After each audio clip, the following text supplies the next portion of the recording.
कक्षा 11वीं वाले हमारे जो विद्यार्थी हैं अपनी अर्धवार्षिक परीक्षा की तैयारी में जुटे हुए हैं। आप सभी का स्वागत है। आप लोगों का अर्धवार्षिक परीक्षा का जो पेपर है टाइम टेबल आपने देख ही लिया होगा। तो 4 तारीख को कक्षा 11वीं का अर्थशास्त्र विषय का पेपर रहेगा। ये एक एक विद्यार्थी अच्छे से जानता है। तो यहाँ पर मैं आप लोगों के लिए जो लेकर आया हूँ, सबसे पहले तो मैं इतना भी मुझे पता है आप इस वीडियो को क्यों देख रहे हैं। आप इसलिए इस वीडियो को देख रहे हैं क्योंकि आपको इस प्रश्न बैंक का पूरा PDF चाहिए और आपको क्या चाहिए, इस प्रश्न बैंक का पूरा सॉल्यूशन भी चाहिए।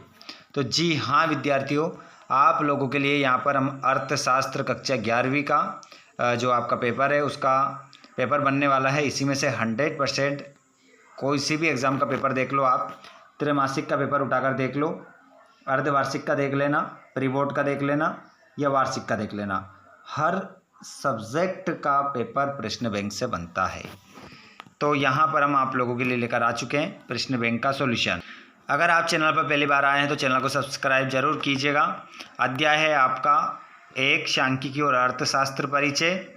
इसमें से आपके ऑब्जेक्टिव भी आ रहे हैं, 2 नंबर का भी आ रहा है। तो यहाँ पर हम देख लेते हैं पूरा इसका हल। उससे पहले आपने चैनल को सब्सक्राइब नहीं किया हो तो चैनल को सब्सक्राइब कीजिएगा और घंटी की बटन कॉल पर ज़रूर कीजिएगा, जिससे आने वाले वीडियो का नोटिफिकेशन आपको मिल जाएगा। PDF आपको कहाँ मिलेगा, वीडियो के लास्ट में मैं आपको बता दूंगा, है ना। चलिए तो हम बिना देर किए स्टार्ट करते हैं पहले क्वेश्चन से। क्वेश्चन क्रमांक पहला, ध्यानपूर्वक कॉपी और पेन उठा लीजिए, नोट करिएगा। क्वेश्चन है, जब आप वस्तुएं खरीदते हैं तब आप हैं, तो आप क्या बन जाएंगे उस समय। तो आपका करेक्ट आंसर यहाँ पर उपभोक्ता आप हैं। जब आप वस्तुओं को स्वयं लाभ के लिए बेचते हैं तब आप क्या है। तो यहाँ पर आप आपका हो जाएगा विक्रेता। आगे चलिएगा, क्वेश्चन डायरेक्ट आंसर बता रहा हूँ ताकि आपको याद रहे। वस्तुओं का उत्पादन कौन करता है।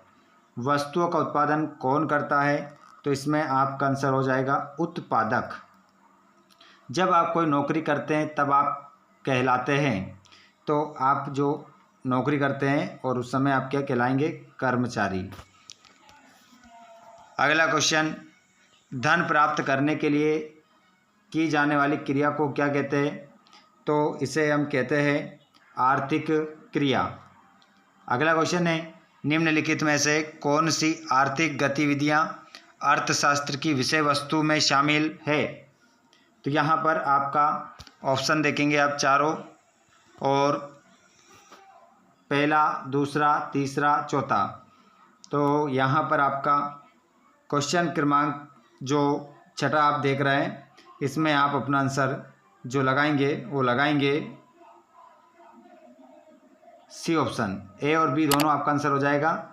इसमें होगा असीमित आवश्यकताओं से आर्थिक संबंधित आर्थिक गतिविधियां और सीमित संसाधनों से संबंधित आर्थिक गतिविधियां। दोनों ही ऑप्शन आपके सही है, इस कारण से हम सी ऑप्शन लगा रहे हैं। अगला क्वेश्चन, निम्न में से कौन सी आर्थिक क्रिया है। उपभोग, वितरण, उत्पादन, इनमें से सभी। बताइए क्या होगा आंसर। बिल्कुल आप जो सोच रहे हैं वो सही है, इनमें से सभी। अगला क्वेश्चन देखेंगे 8वां, मेरा दोस्त अतुल एक गायक है के 2 क्रियाकलाप नीचे दिए गए हैं। तो इसमें 8वें में जो आपका आंसर हो जाएगा वो हो जाएगा ऑप्शन नंबर 1।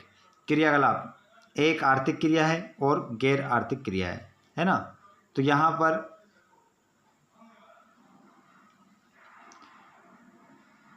कह रहा है कि सुबह गायन के लिए मंच पर एक कार्यक्रम किया तथा फीस के रुपए में 10,000 रुपये प्राप्त किए।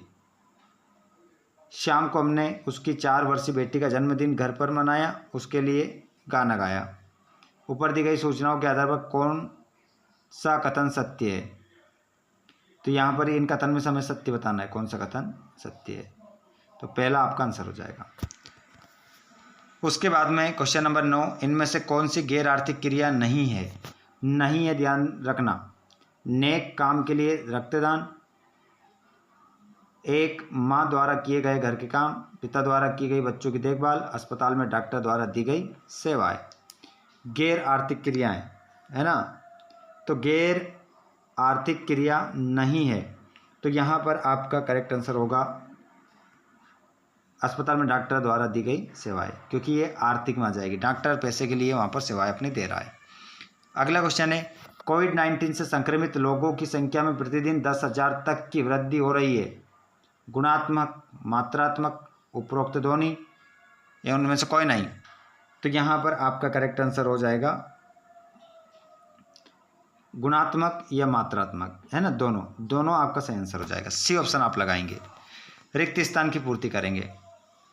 हमारी इच्छाएं होती है, हमारी इच्छाएं कैसी होती है बच्चों, तो इसमें आप आंसर लगाएंगे अपना असीमित। हमारी जो इच्छाएं होती है वो कैसी होती है, असीमित होती है, पहले वाले ऑप्शन में आप असीमित। दूसरा, सभी आर्थिक क्रियाओं की जड़ है, तो यहाँ पर आपका आंसर होगा आवश्यकताएं। क्या लिखोगे, आवश्यकताएं, आवश्यकताएं या अभाव, अभाव भी आप इसमें आंसर लिख सकते हैं, अभाव, दोनों में से एक लिख सकते हैं। उत्पादकों के पास जो संसाधन होते हैं वे भी होते हैं, कैसे होते हैं, सीमित, सीमित आपका इसमें आंसर हो जाएगा। संसाधन प्रयोग वाले होते हैं, संसाधन प्रयोग वाले होते हैं, तो वैकल्पिक, वैकल्पिक इसमें आंसर हो जाएगा। उत्पादन, उपभोग, वितरण क्रियाकलाप है, तो कैसे क्रियाकलाप है, आर्थिक, आर्थिक क्रियाकलाप है। सांख्यिकी नीति निर्माण में है, सहायक, इसका खालिस्तान में क्या लिखोगे आप, सहायक है। चलो आगे चलते चलें, हम पढ़ रहे हैं, सॉल्यूशन देख रहे हैं। सभी विद्यार्थी जो हमारे चैनल पर पहली बार आए हैं, ये चैनल हमारा नहीं है, आप लोगों के प्यार और सपोर्ट से यहाँ तक पहुँचे हैं, तो आपका भी कहीं ना कहीं इसमें अहम योगदान है। तो जो भाई बहन हमारे चैनल पर, आपके अपने चैनल पर पहली बार आए हैं, तो चैनल को सब्सक्राइब करके घंटी के बटन को ऑल पर ज़रूर करिएगा, जिससे आपको आने वाले वीडियो का नोटिफिकेशन मिल जाएगा। साथ में आपको PDF कहाँ मिलेगा बता दूंगा वीडियो के लास्ट में। क्वेश्चन है, उपभोक्ता निश्चित आय और कीमत के आधार पर वस्तुएं खरीदता है, तो ये क्या होगा आपका, पहला जो हो जाएगा आपका वो हो जाएगा सत्य। इसमें पहले वाले में क्या लिखेंगे आप, सत्य। जहाँ मैं राइट का निशान लगाऊंगा वहाँ आप सत्य लिखेंगे, जहाँ कट का निशान लगाऊंगा वहाँ आप असत्य लिखेंगे। समझ गए ना, कमेंट बॉक्स में बता दो समझ गए हो तो। उत्पादक बाजार के लिए उत्पादन करता है, तो ये भी आपका सत्य हो जाएगा। मजदूरी, ब्याज, लाभ को वितरित करना वितरण है, तो ये आपका सत्य हो जाएगा।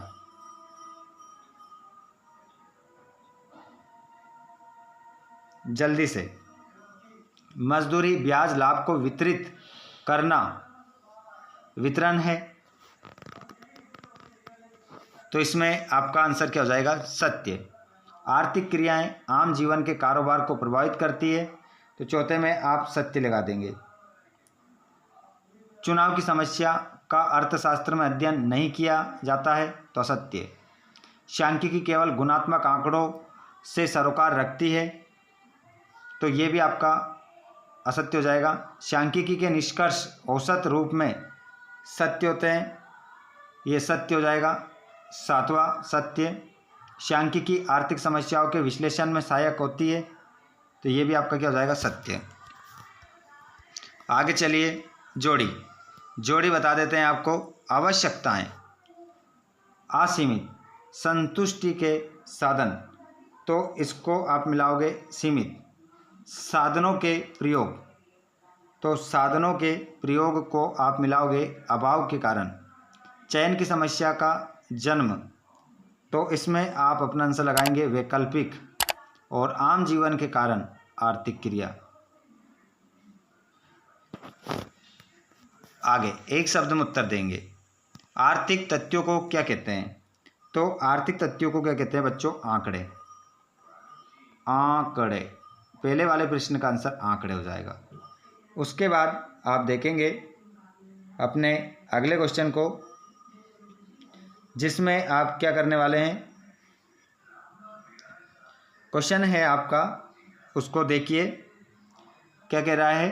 अर्थशास्त्र में उपायों को किस रूप में जाना है, तो इसमें आपका आंसर हो जाएगा नीतियाँ। प्रश्न नंबर 2 का आंसर क्या होगा, नीतियाँ। अर्थशास्त्र में अधिकतर आंकड़े कैसे होते हैं, तो इसमें आंसर हो जाएगा गुणात्मक आंकड़े।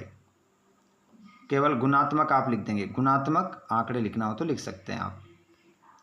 ऋणात्मक आंकड़ों के अतिरिक्त अर्थशास्त्र में कैसे आंकड़ों का भी प्रयोग किया जाता है। चौथा, सॉरी माफ कीजिएगा, इसमें मात्रात्मक होगा, है ना। तीसरे में क्या होगा, मात्रात्मक आंकड़े, मात्रात्मक होगा, है ना। ध्यान ऐसा रहेगा था जैसे गुणात्मक आएगा। नीचे वाले में चौथे में हमारा आएगा गुणात्मक, क्योंकि यहाँ पर ऋणात्मक आंकड़ों के अतिरिक्त अर्थशास्त्र में कैसे आंकड़ों का भी प्रयोग किया जाता है, इसमें आएगा गुणात्मक, ऋणात्मक के साथ गुणात्मक, और उसमें आएगा मात्रात्मक तीसरे वाले में। ठीक है।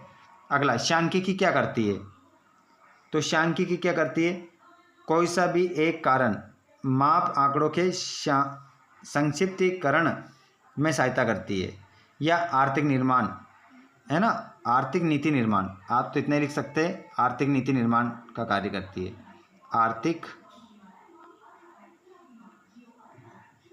आर्थिक नीति निर्माण। ठीक है, ये तो हमारा ये हो जाएगा। उसके बाद में आप देखेंगे यहाँ पर 2 अंक के क्वेश्चन, ये याद करेंगे आप। उत्पादन किसे कहते हैं, उपभोग का अर्थ लिखिए। वितरण किसे कहते हैं, आप अर्थशास्त्र का अध्ययन क्यों करना चाहते हैं, 2 आर्थिक क्रियाकलापों को बताइए। ये सभी 2-2 नंबर क्वेश्चन है। उसके बाद में आपकी इकाई आ जाती है दूसरी, आंकड़ों का संग्रह, संगठन एवं प्रस्तुतिकरण। इस चैप्टर को मैं नेक्स्ट वीडियो में लेकर आने वाला हूँ। नेक्स्ट वीडियो आपको जल्दी मिलेगा, तो जिन्होंने चैनल को सब्सक्राइब नहीं किया भैया, चैनल को सब्सक्राइब करिए ताकि आपको अगला वीडियो मिल सके। अगर आप चाहते हैं तो मिलेगा, और नहीं चाहते हैं तो नहीं मिलेगा, ध्यान रखिएगा। चलो अब मैं बता देता हूँ पीडीएफ के लिए बहुत सारे बच्चे आए हैं। पीडीएफ आपको कहाँ मिलेगा वो भी देख लीजिए। अब पीडीएफ आपको मिलेगा फेसबुक पेज पर, फेसबुक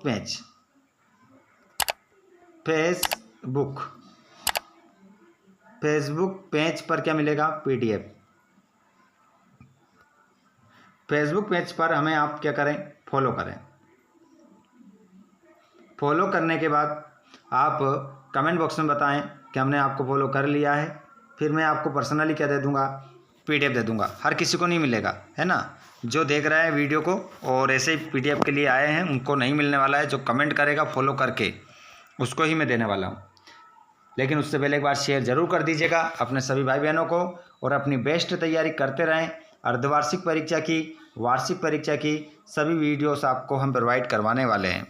ठीक है, वीडियो अच्छा लगा हो तो एक प्यारा सा लाइक ज़रूर करके बता दीजिएगा कि आप इस वीडियो को कहाँ से देख रहे हैं। धन्यवाद, थैंक्स फॉर वॉचिंग।